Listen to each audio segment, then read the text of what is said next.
కమలా మాచిరాజు. నాకు యూట్యూబ్ మిత్రులందరికీ స్వాగతం, నమస్కారం.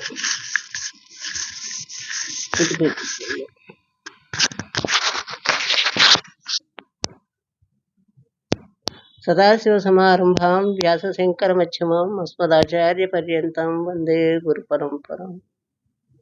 ఓం నమో భగవతే శ్రీరమణేశాయ. ఓం నమో భగవతే శ్రీరమణేశాయ. ఓం నమో భగవతే శ్రీరమణేశాయ.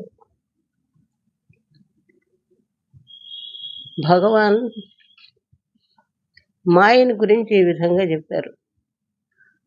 పాము నోట్లో ఉన్న విషం పాముని ఏమీ హాని చేయదు. పాముకి అది ఎవరిని కాటు వేస్తే వారు మరణించడం సంభవిస్తుంది. అలాగే భగవంతునిలో ఉన్న మాయ ఆయనకు ఏమీ చెయ్యదు. ఆ మాయలో తగులుకున్న వారందరూ మనిషి అవుతారు. ఆ మాయ అనేది, ప్రకృతి అనేది మాయ. మనం తొందరగా ఆకర్షితం అయ్యేది మాయా ప్రపంచానికే కదా. భగవాన్ అందుకని ఆ మాయలో చిక్కుకున్న వాళ్ళు ఎవరైనా కూడాను మనిషి అవుతారు అని చెప్పి చెబుతున్నారు. సరే, పాపాజీ గురించి చెప్పుకున్నాం కదా. ఆయన తిరిగి మళ్ళీ మద్రాసు వెళ్ళిపోయారని. కానీ ఆయనకి ఎంతమందిని కలిసినా సమాధానం దొరక్కపోవటం ఒకటి. రెండోది, ఆయనకి లోపల ఏమవుతుందంటే, భగవాన్ సన్నిధిలో ఉన్నటువంటి ఆ సంతృప్తి, ఆ శాంతి, అవన్నీ కూడా ఆయనకి పదే పదే గుర్తుకొస్తున్నాయి. అందుకని ఆయనకి ఏమిటంటే, మళ్ళీ ఒక్కసారి తిరువణ్ణామలై వెళ్ళి భగవాన్ని దర్శించుకుందామని మళ్ళీ ఆలోచన వచ్చిందనమాట. ఆయన ఏదో ఒక రూపంలో పంజాబ్లో నా ఇంటికి వచ్చారు, మెడ్రాస్లో నా కల్లోకి వచ్చారు, మరి అక్కడ అరుణాచలం రమ్మనమని చెప్పారు.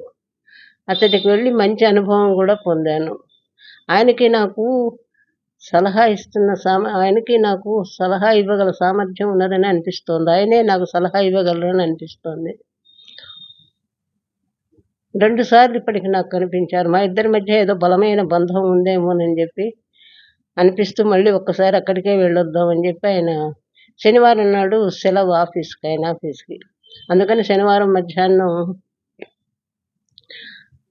తిరువణ్ణామలై బయలుదేరారు. ఆయన బయలుదేరి రైల్లో తిరువణ్ణామలై వెళ్ళి మధ్యాహ్నం భోజనం తర్వాత అంతకుముందు కలిసినట్లుగానే మహర్షిని కలిశారు. మధ్యాహ్నం భోజనాలు అవ్వగానే మళ్ళీ మహర్షి దగ్గరికి వెళ్ళారు. నేను మహర్షి ఎదురుగ్గా కూర్చుని ఇంతకుముందు నా అనుభవాలు, నా కథంతా ఆయన చెప్పటం మొదలెట్టాను. కృష్ణుడు కనపడటం, కృష్ణుడితో ఆటలాడుకున్నానని, రాముల వారి దర్శనం, చిత్రకూటం వెళ్ళటం, అక్కడ అనుభవాలు, ఇవన్నీ కూడా మహర్షికి చెప్పుకున్నారు. 25 సంవత్సరాల నుంచి కృష్ణుడి నామాన్ని రోజుకు 50,000 సార్లు నేను నిన్న చెప్పుకున్నాం కదా, శ్వాసలో 50,000 సార్లు రోజుకి చేశానని చెప్పి ఆయన అనుకున్నారు కదా. అదే విధంగా చేశానండి. ఇట్లా చేసినా కూడాను నా మనసుకు ఏ విధమైన శాంతి లేకుండా ఉంది. ఆధ్యాత్మిక పుస్తకాలు కూడా చదవలేకపోతున్నాను, మళ్ళీ జపము చేసుకోలేకపోతున్నాను. ఎంతగా ప్రయత్నించినా మంత్రజపం, గ్రంథ పఠనం ఏదీ సాగటం లేదు. భగవంతుని మీద ధ్యాస ఉండటం అనేటటువంటి భగవంతుని మీద ధ్యాస పెడదామంటే నా మనసు అంగీకరించటం లేదు. నాకు ఏమి జరిగింది, నేనేమి చేయాలని చెప్పి భగవాన్ అడిగారు. భగవాన్ నా వైపు చూసి, భగవాన్ పాపాజీ గారి వైపు చూసి ఇలా అంటున్నారు, మీరు మద్రాసు నుండి ఇక్కడికి ఎలా వచ్చారు అని ప్రశ్నించారు. ఆయన ప్రశ్నకు ఎందుకు వేస్తున్నారో నాకు అర్థం కాలేదు. నేను మర్యాదగా రైల్లో వచ్చానండి అని సమాధానం చెప్పాను. మీరు తిరువణ్ణామలై స్టేషన్లో దిగిన తర్వాత ఏమి జరిగింది అని ఆయన ప్రశ్నించారు. మళ్ళా ఏముంది, నేను రైలు దిగాను, నా టికెట్ ఇచ్చేసి ఎడ్ల బండిలో నేను ఆశ్రమానికి వచ్చాను అన్నాను అని పాపాజీ చెప్పారు. ఆశ్రమానికి వచ్చిన తర్వాత ఏం జరిగిందంటే, బండి వాటికి డబ్బులు ఇచ్చి పంపించేసి లోపలికి వచ్చానండి. అది బహుశా టౌన్కు తిరిగి వెళ్ళిపోయి ఉంటుంది ఆ బండి. అయినా ఈ ప్రశ్నలు ఎందుకు వేస్తున్నారు, ఈ ప్రశ్నల పరంపరకి దారి తీస్తుందో అర్థం కాలేదు ఆయనకి. అప్పుడు మహర్షి తాము చెప్పదలుచుకున్నదో ఈ విధంగా వివరిస్తున్నారు పాపాజీతోటి. రైలు మిమ్మల్ని మీ గమ్యస్థానానికి చేర్చింది. మీకు రైల్లో ఇక పని లేదు. మీరు దాని నుండి దిగేశారు. అది మిమ్మల్ని మీరు కోరుకున్న గమ్యానికి చేర్చింది. అలాగే ఎడ్ల బండి కూడాను. అది మిమ్మల్ని రమణాసనం వద్దకు తీసుకురాగానే మీరు అందులో నుండి దిగేశారు. మీరు ఇప్పుడు ఆ రైలుతోటి కానీ ఎడ్ల బండితోటి కానీ పని లేదు మీకు. మీ మంత్రజపం విషయం కూడా అంతే. మీ నామజపం, ఆధ్యాత్మిక గ్రంథ పఠనము మిమ్మల్ని ఆధ్యాత్మిక గమ్యానికి చేర్చినాయి. ఇక మీకు వాటితో పని లేదు. మీరు మీ సాధనలను విడిచిపెట్టలేదు. వాటిపైన అయిపోయింది కనుక అవి మిమ్మల్ని విడిచిపెట్టినాయి. మీరు గమ్యాన్ని చేరుకున్నారు అన్నారు భగవాన్. తర్వాత ఆయన నా వైపు నిశితంగా చూశారు. అప్పుడు నా శరీరం మొత్తం, నా మనసు కూడా పవిత్రత, స్వచ్ఛత యొక్క అలలతో కలిగివేయబడినట్లుగా నాకు అనిపించింది. అసలు ఇది నా శరీరమేనా, లేదా నా శరీరంలో ఇంకొక శరీరం ఏదన్నా ప్రవేశించిందా అనేటటువంటి అనుభవం కలిగి, ఏదో ఆయన వీక్షణంతో శరీరం శుద్ధి చేయబడినట్లుగా నాకు అనుభూతి కలిగింది. సమ్మోహపరిచే ఆ వీక్షణంలో నా శరీరం ప్రతి అణువు శుద్ధి అయినట్టుగా అనుభూతి చెందాను. నా కొరకు ఒక నూతన శరీరం సృష్టించబడిందే అనిపించింది.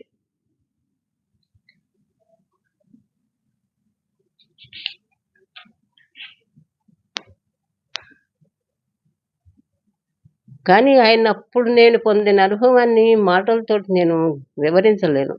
వాక్కులతో దాన్ని వర్ణించలేము. అనిర్వచనీయమైనది అది. శాస్త్రములు వర్ణించినట్టు మాటలు వాస్తవమే. నాలోని ప్రతి జీవకణము, ప్రతి అణువు ఇన్నాళ్ళు వాటికి ఆధారంగా ఉండి వాటిని చైతన్యవంతంగా నిలిపించిన ఆత్మను గుర్తించి దాని యొక్క అనుభవం పొందేసరికి అవి ఒక్కసారిగా జాగృతమైనాయి.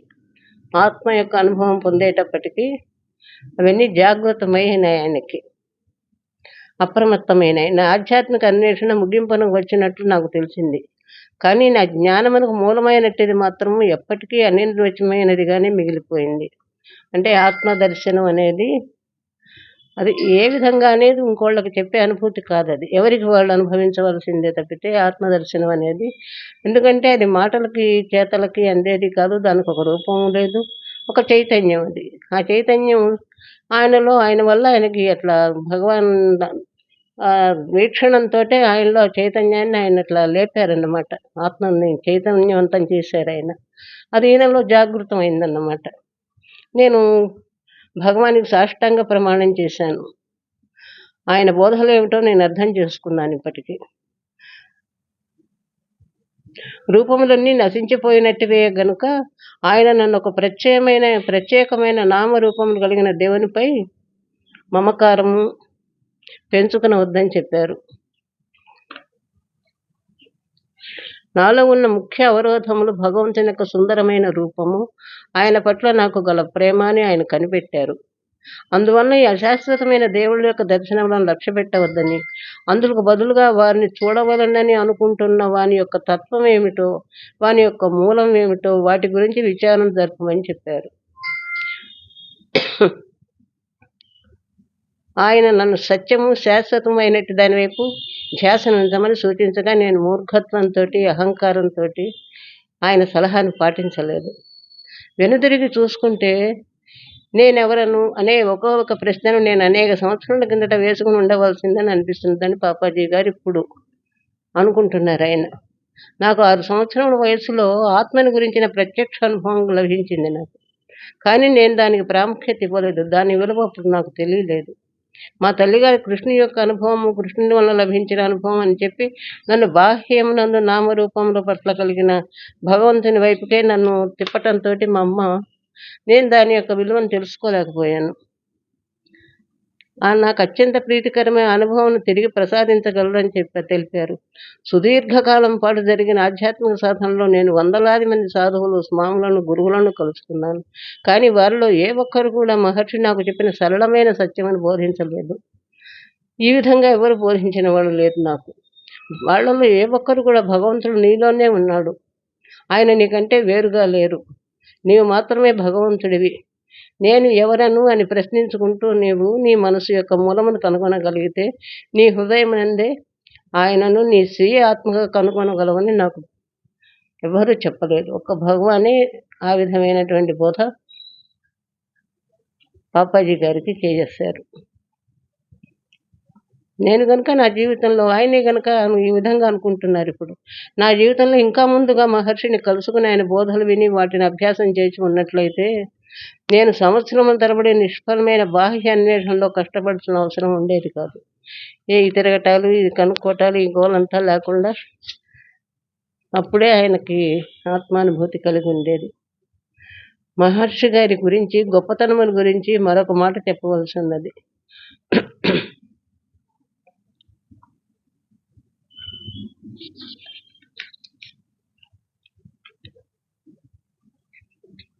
నిజమైనటువంటి గురువు నీ మనసులోనికి, హృదయంలోనికి చూస్తారు. నీవు ఏ స్థితిలో ఉన్నావో గ్రహిస్తారు. నీ స్థితికి సరిపోయినటువంటి సరైన సలహానిస్తారు.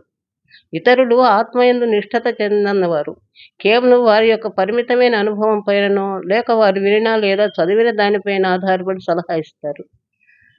ఈ సలహా సాధారణంగా వివేకవంతమైనదిగా ఉండదు.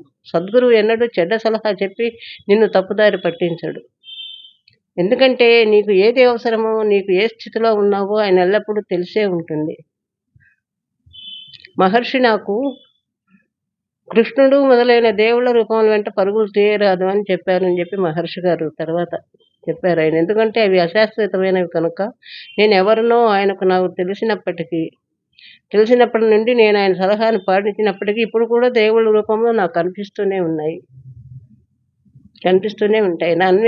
నా ఆధ్యాత్మిక అన్వేషణ ముగిసిపోయి ఎన్నో సంవత్సరాలు గడిచిపోయినప్పటికీ కృష్ణుని రూపం ఇంకా క్రమక్రమం తప్పకుండా కనిపిస్తూనే ఉంది. నేను ఇంకా ఆయన పట్ల గొప్ప ప్రేమను, అనుభూతిని చెందుతూనే ఉన్నాను. కానీ నాకంటే బాహ్యంగా దేన్నైనా నా చేత అన్వేషింపజేసే శక్తి ఆయనకి లేదు. కృష్ణుడికి కూడా లేదనే దీనికి వచ్చేసారు ఆయన. అంటే సర్వం నేను ఆత్మలోనే, ఆత్మ దర్శనం వల్లనే సర్వం ఆయనకి అర్థమైపోయింది. ఏది జరిగినా, ఏది చూసినా ఆత్మ చైతన్యం వల్లనే మనం చేయగలుగుతున్నాము, చూడగలుగుతున్నాము అనేది. నన్ను వివరించనివ్వండి. సత్యం అంటే ఎప్పుడు ఉనికి కలిగి ఉండునది, ఎన్నడూ మార్పు చెందనట్టిది. కేవలం రూపరహితమైన ఆత్మయే ఆ నిర్వచనమునకు సరిపోతుంది. వెందిరిగి చూసుకుంటే చెప్పగలిగేది ఏమిటంటే, నా బాల్యమునందు నా పడగదిలో ప్రత్యక్షమవటం అన్నది చైతన్యమునందు ఉత్పన్నమైన ఒక మార్పు చెందేది అశాశ్వతమైన, అసత్యమైన, ఇంద్రియ గోచరమైన విషయం చైతన్యం మాత్రమే సత్యం అని ఇప్పుడు తెలుసుకున్నాడు ఆయన. అదంతా కూడా కేవలం తన పడక గదిలో కలిగినటువంటి అనుభవాలన్నీ కూడా అశాశ్వతమైనవి, ఇంద్రియ గోచర. ఇంద్రియాలు ఊహించుకుంటే కనపడే ఆలోచనలతో ఊహించుకుంటే భగవంతుడు ఒక రూపం మనకు కనపడుతుంది. అటువంటి దీన్నే ఆయన తను దర్శించగలిగాడు చెప్పితే ఇన్ని రోజుల నుంచి శాశ్వతమైన ఆత్మ చైతన్యాన్ని ఆయన పొందలేకపోయినాడు కదా. నా జీవితంలో లభించిన కృష్ణుని యొక్క దర్శనములన్నీ కూడా ఆవోగు చెందినవి. ప్రస్తుతం ఆత్మలో నిష్ఠుడైన నేను ఆ దేవుడు నా దృష్టిని నిలిచి ఉన్నప్పటికీ వారి యొక్క గొప్పతనం వల్ల భ్రాంతి పొందటం లేదు. నేను భ్రమ పడలేను, మోసపోను. ఎందువలనంటే వారిని ఉన్నట్లుగా కనిపించే సౌందర్యము, శక్తి కూడా కేవలం భ్రాంతి జనితంలే. ఎడారిలోని ఎండమావిలో వలె నిజమైన ఉనికి లేనివే. సమస్తమైన సౌందర్యము, సమస్త శక్తి నాలోనే, నా యొక్క ఆత్మగా ఉన్నాయి. నేను వారి కొరకై బాహ్యమునందు వేరే చటాన్ని అన్వేషించవలసిన అవసరం నాకు ఎంత మాత్రము లేదు అని మహర్షి పాపాజీ గారు అంత జ్ఞానాన్ని ఆయన పొందగలిగారన్నమాట. తర్వాత తన విచారణలో, అన్వేషణలో ఇంకా భగవాన్ దర్శనం అయిన తర్వాత ఇక తను అక్కడే ఉండిపోయినారు కదా కొంతకాలం. అక్కడే ఆయన విచారణ చేస్తూ ఇంతటి అనుభవాన్ని కూడా ఆయన భూతిని పొంది పూర్తిగా ఆత్మదర్శనం చేసుకుని ఆత్మ సాక్షాత్కారం అంటే అది కనపడేది ఏం కాదు కదా, అనుభూతి పొందారు. పాపాజీ మొదటిసారి మహర్షిని దర్శించినప్పుడు ఆయన సన్నిధిలో గొప్ప ఆత్మానుభవం పొందినప్పటికీ ఆయనకి మహర్షి కానీ ఆయన సలహా కానీ పెద్దగా నచ్చలేదు కదా పాపాజీ గారికి. అందుకని ఆయన మద్రాసు వెళ్ళిపోయారు. మహర్షి సన్నిధిలో అంతటి గొప్ప అనుభవం పొందిన తర్వాత కూడా కృష్ణునిపై ధ్యాసను ఎందుకు కొనసాగించారు మీరనే ప్రశ్నకి పాపాజీ చెప్పిన జవాబు, ధ్యానం ఎప్పుడు మేలు కలిగించేదిగానే ఉంటుంది, ఆత్మ సాక్షాత్కారం అయిపోయిన పిమ్మట కూడా. ఇప్పుడు ఇక వేరేమి చేస్తారు? ధ్యానం అంటే అశాశ్వతమైన దాని పట్ల బంధము కలిగి ఉండకపోవటయే కదా! ఎవరిని గురించి ధ్యానం చేస్తారు ఇక? ఇప్పుడు ఈ కృష్ణుడు, రాముడు ఇవన్నీ కూడాను అశాశ్వతమైనవే. ఎందుకంటే వాళ్ళు మామూలుగానే మరణించారు. వాళ్ళు కూడా భగవద్ అంశే అయినా కూడాను వాళ్ళు మరణం పొందారు. రాముడు, సీత మిమ్మల్ని సందర్శించిన పిమ్మట మీరు మరలా కృష్ణుని పైన ఎందుకు ధ్యాస సల్పలేకపోయారనే ప్రశ్నకు పాపాజీ ఈ విధంగా సమాధానం చెప్పారు. నేను కృష్ణునిపై ఇంకెంత మాత్రము ధ్యానం జరుపుటలేదంటే ఇప్పుడు నేనే ఆయన నేను అనుభూతి చెందుతున్నాను. కృష్ణుడికి నాకు భేదం లేదు. ఆత్మ పరంగా అంతా ఒకటే, ఉన్నదే ఒకటే చైతన్యం, ఒకటే ఆత్మ గనక కృష్ణుడికి నాకు భేదం లేదు. అందువల్ల నేను ఆయన భక్తునిగా ఉండవలసిన అవసరం లేదు. ఆయన నా ప్రభువుగా ఉండవలసిన పని లేదు. మేమిద్దరము ఒక్కటే అని సమాధానం చెప్పారు. ఒక ఇంటర్వ్యూలో రాముడు, సీత, లక్ష్మణుడు మొదలైన దేవతలు మిమ్మల్ని సందర్శించటకు ఎందుకు వచ్చారు అనే ప్రశ్నకు ఇలా సమాధానం చెప్పారు బాబాజీ. సాక్షాత్కారం పొందిన మానవుడు దేవుళ్ళు దేవతల కంటే ఉన్నతస్థాయికి చెంది ఉండును. ఎందుకు?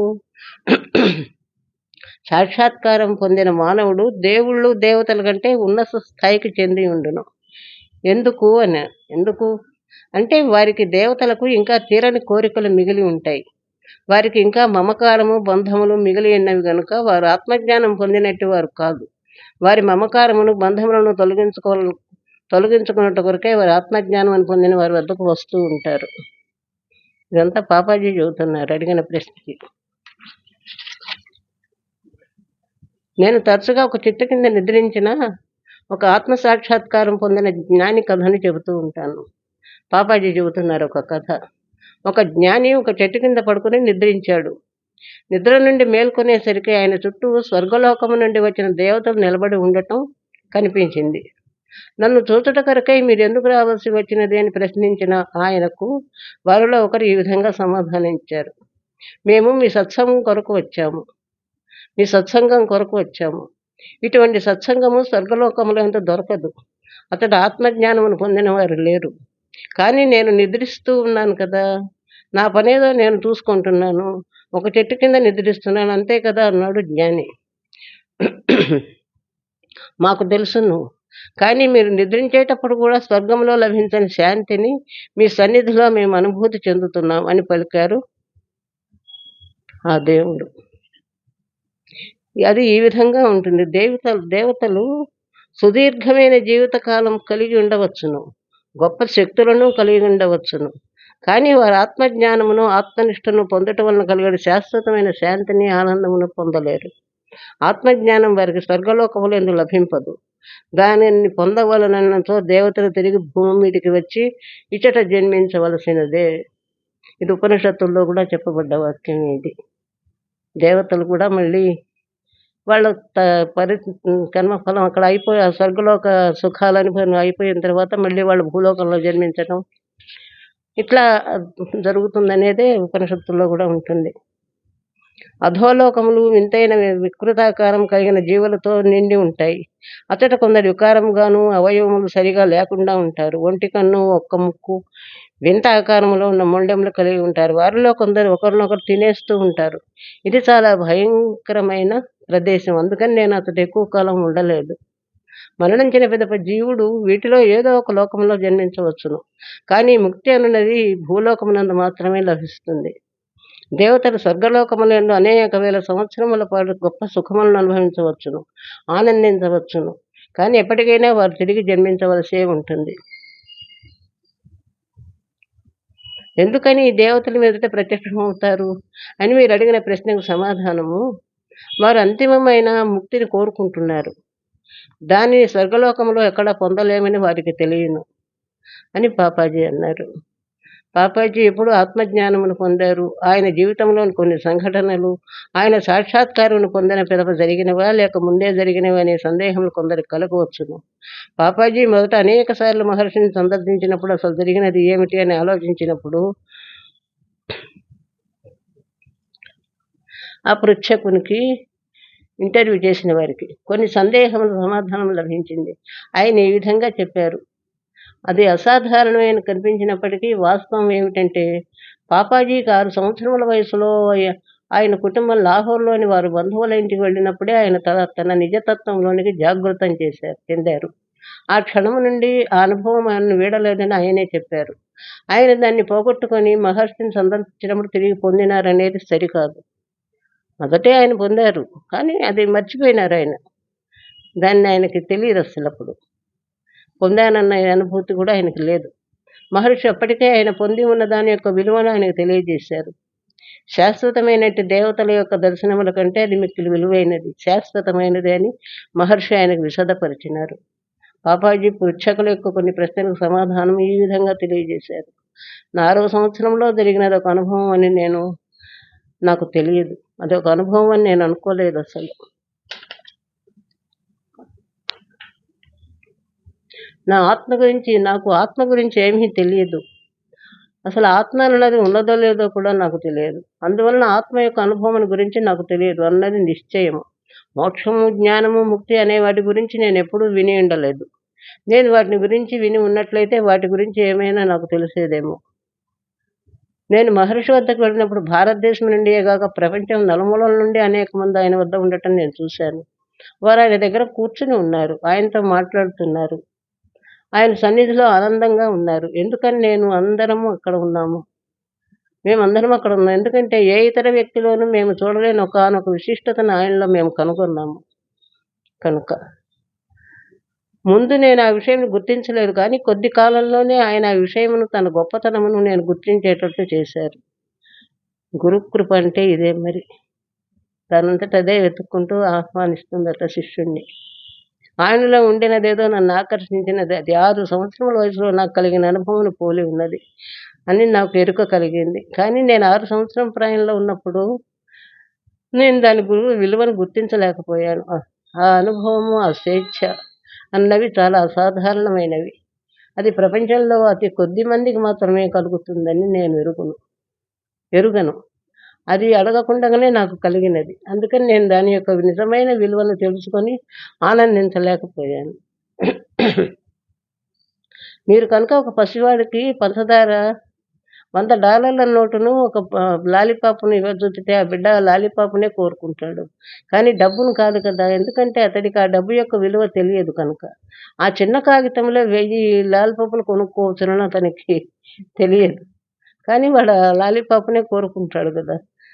నేను 6 ఏళ్ల వయసులో ఉన్నప్పుడు ఆ అనుభవం యొక్క విలువను నిర్ణయించగల శక్తి నాకు లేదు. అటు తర్వాత మహర్షి ద్వారా మాత్రమే నేను దాని యొక్క విలువను తెలుసుకోగలిగాను. నేను ఆయన ఎదురుగా కూర్చున్నప్పుడు నా బాల్యమునందు అప్రయత్నంగానే లభించిన అనుభవము నేను అంతకు మునుపు ఎప్పుడూ ఎరుగనటువంటి అమూల్యమైన మణి అని నాకు తెలిసింది.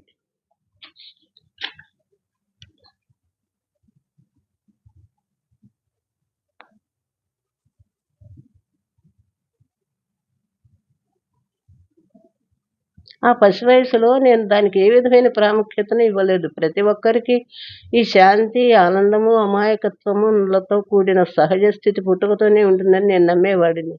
నేను యుక్త వయస్సులో ఉండగా పంజాబ్లోను, దేశంలోని ఇతర ప్రాంతాల్లో అనేక మంది మహాత్ములను దర్శించాను. అప్పుడు మాత్రమే నేను ఉన్నటువంటి స్థితి ఇతరులు ఉండే స్థితి కంటే భిన్నమైనదిగా గుర్తించాను. ఇతరులు ఉపన్యసిస్తున్నారు, తాము చదివిన గ్రంథముల నుండి గ్రహించిన విషయములను తెలియజేస్తున్నారు, కానీ వారికి స్వానుభవం లేదు. మీరు ఏమైనా ఆశ్రమానికి వెళ్ళినప్పుడు జరిగేది ఇదే. గొప్పగా కనిపించే ఒక స్వామి ఏదో పవిత్ర గ్రంథము నుండి ఏదో చదువుతారు. ఆ మాటలు ఆయన స్వానుభవం నుండి వచ్చినవి కావు. మీరు ఎక్కడికి వెళ్ళినా సరే, ఋషికేశ్ కానీ, హరిద్వార్ కానీ, తపోవన్ కానీ, స్వాముల గ్రంథములను చదువుతూ వారికి ప్రత్యక్ష అనుభవం లేని విషయముల గురించి వివరణ ఇస్తూ ఉంటారు. భారతదేశంలో ప్రతి ఆశ్రమంలోనూ ఇటువంటి వారు తారసపడుతూనే ఉంటారు. వాళ్ళు చాలా గొప్పగా ఉపన్యాసాలు ఇస్తారు, కానీ వాళ్ళు చెప్పే విషయాలు వాళ్ళ గ్రంథములను చదివి తెలుసుకున్నవే కానీ స్వానుభవం ద్వారా, ప్రత్యక్ష అనుభవం ద్వారా తెలుసుకున్నవి కాదు.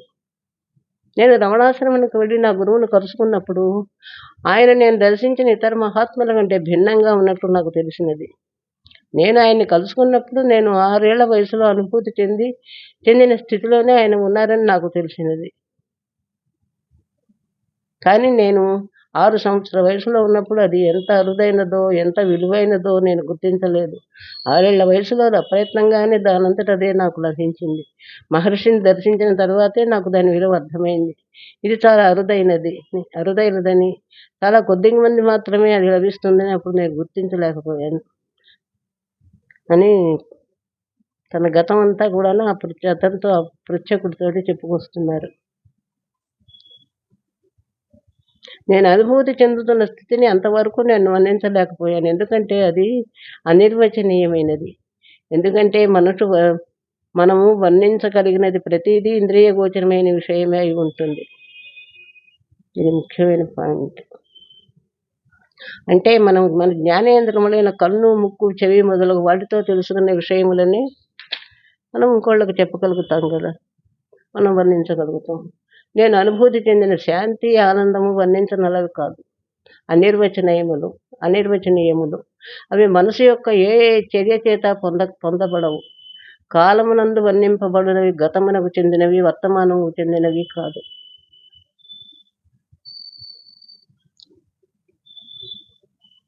ఈ అనుభవం ఎన్నడూ వర్ణించబడలేదు. దాని గురించి ఎప్పుడూ చెప్పబడలేదు. ఎవరి చేత విశదీకరింపబడలేదు. అది స్వయముగా తనకు తాను విషదపరుచుకుంటుంది. అది శాస్త్రముల్లో వర్ణింపబడలేదు. శాస్త్రముల్లో వర్ణింపబడినది ఈ సత్యము కాదు, ఈ అనుభవము కాదు. ఉపనిషత్తులు, వేదములు అద్భుతమైన కథలతోనూ, గాథలతోనూ, వేదాంతములతోనూ నిండి ఉన్నవి కానీ గ్రంథకర్త అయిన వేదవ్యాసుడు కూడా తాను సత్యము వర్ణించలేదు. తన చేత సత్యము వర్ణింపబడలేదు. అవి చివరకు అంగీకరించవలసి వచ్చినది. ఈ అంతిమ సత్యమును గురించి, ఈ అంతిమ అనుభవమును గురించి ఆయన చెప్పగలిగినది నేతి, ఇది కాదు అనియే వ్యాసుల వారు చెప్పారు. అంటే ఇది కాదు ఆత్మని గురించి తెలుసుకోవడానికి నేతి అనేది సహజంగా అందరికీ తెలిసిన విషయమే. అది ఒక తల్లి తన శిశువును ముద్దాడు ఆనందంలో మునిగిపోతుంది. నీవు ఇంతకుముందు ఎవరిని ముద్దాడనుచో నీవు వెళ్ళి ఆమె యొక్క అనుభవమును వర్ణించమని అడిగితే అప్పుడు ఆమె నుండి నిజాయితీగా లభించే సమాధానం ఈ విధంగా ఉంటుంది. నువ్వు కూడా బిడ్డను కని పెంచి దానిని ముద్దాడితే ఆనందం ఎలా ఉంటుందో నీకు చక్కగా తెలుస్తుందని దానినే నేను ప్రత్యక్ష అనుభవము, స్వేచ్ఛ అనుభవము అంటాను. ఎవరికి వాళ్ళ అనుభవం పొందటం అన్నమాట. మరి మనసు యొక్క భావనలన్నింటినీ అధిగమించిన ఈ అనుభవముల మాట ఏమిటి? దానికి ఒక ప్రత్యేకత ఉన్నది. నీవు గనక ఈ పరిపూర్ణ సత్యం యొక్క ప్రత్యక్ష అనుభవాన్ని పొందిన వారి దగ్గరికి వెళ్తే నీవు ఈ విధమైన భావమును అనుభూతి చెందవు. ఈయనలో ఏదో విశిష్టత ఉన్నది, ఈయన సన్నిధి నాకు శాంతిని ప్రసాదిస్తున్నది, దీనిని నేను వర్ణించలేను, కానీ అది ఖచ్చితంగా ఉన్నది అని అటువంటి జ్ఞాని ఒక సన్నిధిలో మనకి లభిస్తుందని చెబుతున్నారు. తాపాజీ తర్వాత తన బోధలు కూడా కొన్ని చెప్పారు, అవి మనం తర్వాత చెప్పుకుందాం. ఆయన మొత్తానికి తన భగవాన్ రమణ మహర్షి అనుగ్రహంతో ఆత్మసాక్షాత్కారాన్ని పొంది తన చిన్ననాటి 6 సంవత్సరాల జీవితం నుంచి ఇప్పటి వరకు కూడా ఎన్నో అనుభూతులకు లోనే చివరికి ఇక్కడికి ధన్యులై ఆయన జీవితాన్ని మహాజ్ఞాని అయి ఎన్నో బోధలు చేశారు ఆయన. తదనంతర కాలంలో ఈ పుస్తకంలో అన్నీ పొందుపరిచి ఉన్నాయి. తర్వాత చెప్పుకుందాం మనం. ధన్యవాదాలు. నమస్కారం.